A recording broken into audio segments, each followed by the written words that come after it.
And as you can see, the overturned semi is up there on the overpass, right above that Welcome to Albany sign. I'm going to step out of the way and get you a little bit better look. It was around 7 this morning when his cousin came to his door, knocking on it, trying to wake him up. She was telling him the house is on fire. There's no sign of rain yet. Actually, I'm taking a moment to enjoy the sun and practice my cornhole game. I guess I don't need too much practice with that shot. The fluid spilled out of the container of the truck.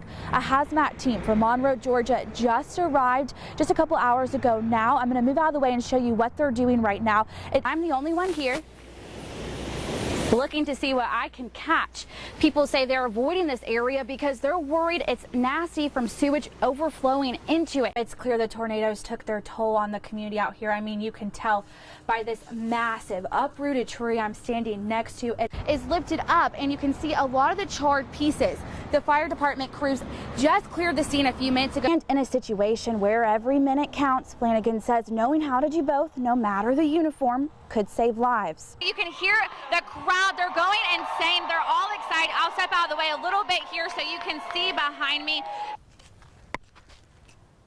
While I may not be quite ready to take my talents to the baseball field, they're hoping this money will create safe and fun places for you and your family to hang out. Is when your local EMA crews will take to the phone and social media to help you get through the storm safely. There is a new campaign to bring awareness to social inequality, and it was all started by a local high school student. When you think about shoes, you probably think about style, comfort, or color. But shoes actually mean a little bit more to others. I like very, very excellent designs. There's really only a few things people say come to their minds when the topic of shoes is brought up.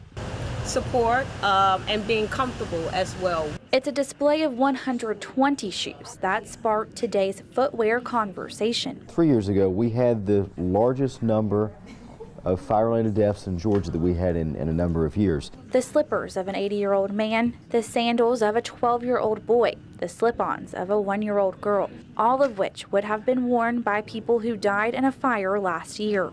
And then when you read the tags on the shoes, it becomes personal, because now you see that this was an 8-year-old girl that died, and that's heartbreaking. A jarring sight, enough to stop Albany Fire Department Deputy Chief Sabon Burns. Our name is James Davis. Like I say, he did over 20 years in the Orlando Fire Department and about 15 years in the Cairo Fire Department. But he died in a fire off-duty 1 year ago. Burns describes Davis as a great firefighter, and he says Davis was an even greater father-in-law. And it affects me. That's why I had a little tear in my eye, and it's a tough day.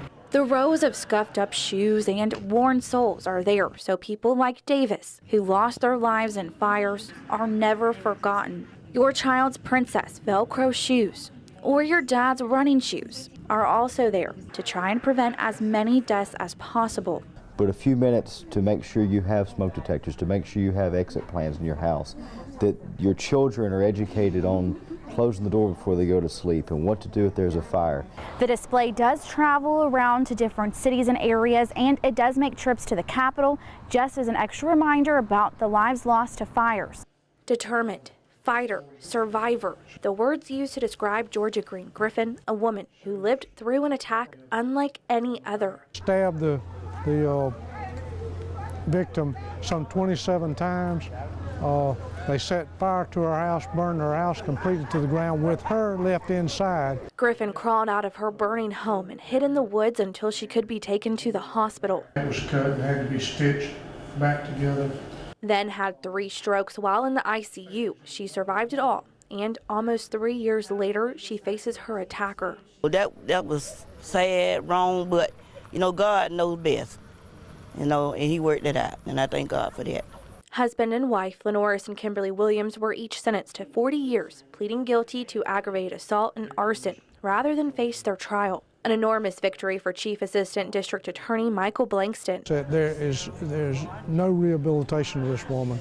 She is evil, and she should remain in prison for a long, long time. Prosecutors say Kimberly was voodoo obsessed. She was convinced Griffin had put a spell on her to break up her marriage. certain to this day voodoo was involved. That was to control our marriage, to keep people from trying to break us up like Miss George. We had a lot of people fighting us with witchcraft and voodoo and all that kind of stuff. Prosecutors say Williams even threatened those involved in her case with hoodoo and voodoo hexes. Screams from Williams' family members were heard throughout the courthouse after the prison sentence was announced.